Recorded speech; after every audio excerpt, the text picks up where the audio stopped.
Welcome back to the podcast again, guys. So now, unlike a lot of my other podcasts, I actually have a list of things that I want to go over because I'm so ADD and I forget everything that I'm talking about, and my brain just seems to wander to whatever topic I think of. It's ridiculous. I don't know what it is, but my mind wanders so much throughout the day. It is so hard to control it on specific topics. Even if I'm talking to people about a specific topic, I have 7 other topics that I'm already going over in my head that maybe don't even relate to the conversation nor the person in general. Like, what am I going to eat today? What should I do today? Just completely random thoughts that don't even make any sense, that don't contribute to the conversation. I don't know what it is. It's the same way that I was in school. For whatever reason, while doing homework, I could not focus on the homework because I was thinking of 72 other things. It's a tough time to do homework when you're thinking of 100,000 things. But anyways, so now I'm going to go over the list, and I just want to go on a few topics, just talk about a few things. I have a large list here, so I don't even know if we're going to be able to fill it all in, but there's just some things I want to go over. First thing on the list, not the lift. I don't know. I can't even speak properly either, guys. I'm losing my mind. Can't think, can't speak properly. It's going downhill from here. Under and over complicating lifting. This is what I've seen that's been prevalent in the gym. People either undercomplicate or overcomplicate. I feel that for the most part, people are usually overcomplicating it. But there is a surprising amount of people that I find that also undercomplicate it. So some people just say, oh, you just got to go to the gym and lift weights. Well, it's not really that simple. And then some people try and say you got to do this, that, and the other. And it's really, you don't have to make it that complicated. You can make it easy on yourself. Now, if you're in the upper echelons, you've been lifting for a while, your program's probably more complicated. Your overall lifestyle is probably more complicated to maximize your gains, because that's something that happens. But if you're only in your first 5 to 10 years of lifting, I don't think you have to make it that complicated. I've been lifting for probably about maybe 4 years now, and I've noticed that I've both undercomplicated and overcomplicated it. I've gotten to a point where I'm like, oh, I know exactly what I'm doing, so let me just add on a few things. I add on a few things, and then it makes my progress worse, or it just makes lifting more of a hassle. I find the best thing to do is, again, get 8 hours of sleep, go to the gym at least 3 times a week. When you're lifting, you should be doing full body functional lifts, such as you should focus on them. You should focus on full body functional lifts such as squats, deadlifts, bench press, pull-ups, dips.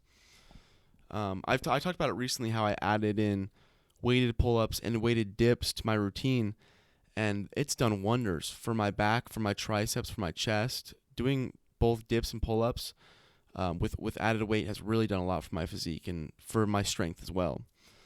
But again, back on overcomplicating and undercomplicating.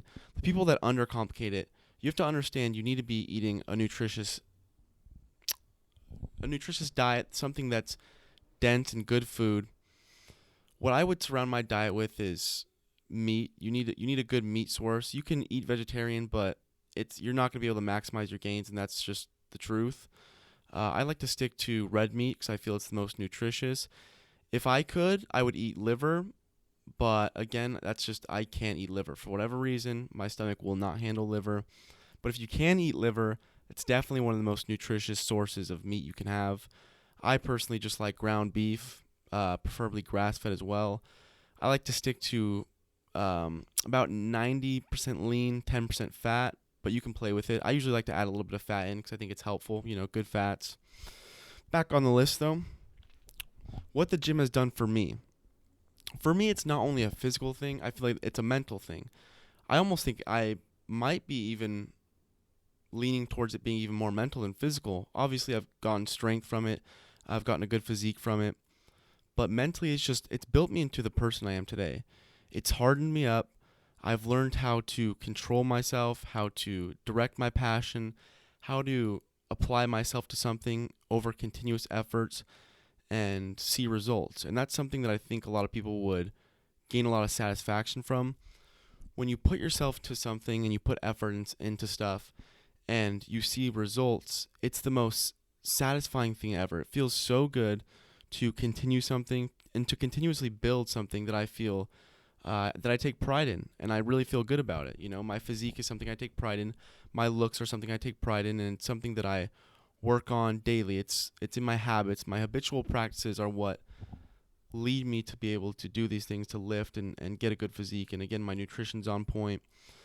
But sleep's a one big thing that I think a lot of people forget. You need to be getting quality sleep, because if you're getting terrible sleep, the problem with getting bad sleep is it's going to spill over into your diet. For whatever reason, studies show that with a lack of sleep, you're going to be choosing worse foods. And so you need to get that sleep fixed, then work on the diet, and again, work on going to the gym, getting consistent. Even if you're going only twice a week, gain some kind of consistency and try and go up from there. I personally find that going to the gym too much, you're going to burn yourself out.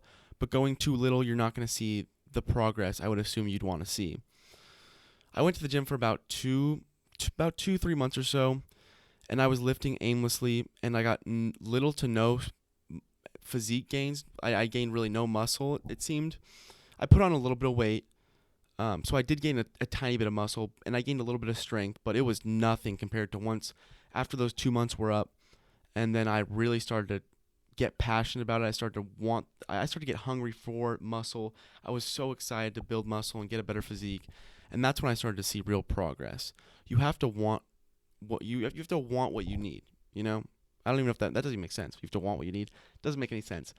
You have to want what you want in the gym. That's what I'm trying to say, guys. You need that muscle. You want that muscle, and that's something you have to genuinely want, because, again, you can't be aimlessly lifting in the gym. You have to lift with a purpose, and that's something I want everyone to understand, and it's something that I find that's problematic with certain people. Next on the list, deadlift, squat, bench. Yeah, again, conventional lifts. We need to be doing full body movements. It's going to burn the most calories. It's going to build the most muscle in terms of overall. You can do curls and stuff too. It's not going to be bad to put that in your program, but again, I would focus on the main lifts, because I think that's where you're going to get most of your progress from. Next on the list, creatine, especially for old people. Creatine is one of the most researched supplements in all of the fitness industry, and I don't really know the exact science. I know kind of what happens to ATP, muscle, blah blah blah. So I'm not going to really go over that because I don't know enough, and I'm never going to talk on this podcast about things that I really don't know. But I do know a little bit about creatine. I know, especially for old people, as you get older, you're going to lose lean muscle. And the best way to counteract that is obviously strength training and getting in the gym and lifting, but also taking creatine, 5 grams a day. If you're not already taking it, I would take 20 grams a day for a week, and that'll be preloading it, and that'll be really, really good for you. I've noticed big gains from creatine, whether it's water or lean muscle. I know that obviously there's a little bit of it that's lean muscle, but it's probably a little bit of water as well. It's really good for fast twitch muscle fibers. If you have a lot of fast twitch muscle fibers, creatine will definitely help you out. People with slow twitch, such as marathon runners, it won't do as much for you, but almost everyone has a division between fast twitch and slow twitch. Some people have more fast twitch, some people have more slow twitch, but we have both. Everyone has both. It's just kind of a different divide between different people, right? It's genetics. Next on the list, big nutritional mistakes. I don't think nutrition's talked about enough. I find it interesting when I talk to people that are normal in my day-to-day life. I find how much people really do not know about diet. Now, a lot of the studies that come out for dietary stuff, they're usually funded by big companies, and those big companies usually have agendas. For instance, I know that a cereal like Cheerios, right, says it'll lower cholesterol. Now, a lot of the studies that I've seen, cholesterol is actually good for you. There's LDL and HDL. I think it's LDL. It's the good one. I'm not 100% sure. Again, I probably shouldn't be talking about this, but I know the basis of it, so I'm going to explain it a little bit. But Cheerios are just pure carbs, sugar.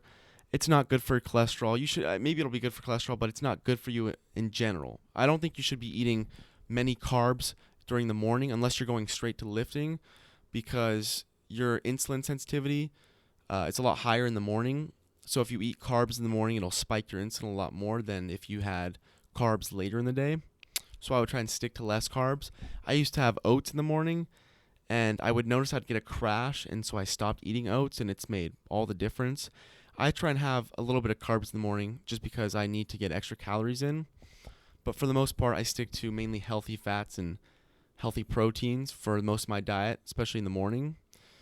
But using carbs to fuel your workout is a really, really good idea. I think that's something that a lot of people miss out on, especially if you're more of sticking to a keto type diet. I think you're missing out on some of the benefits of carbs. Now, for the most part, people have a negative tendency when they look at carbs and when they think about carbs. But if you're using carbs in the right manner, I think that you can get a lot of benefits out of carbs. That's about it for today, guys. I hope you guys enjoyed. Have a great day.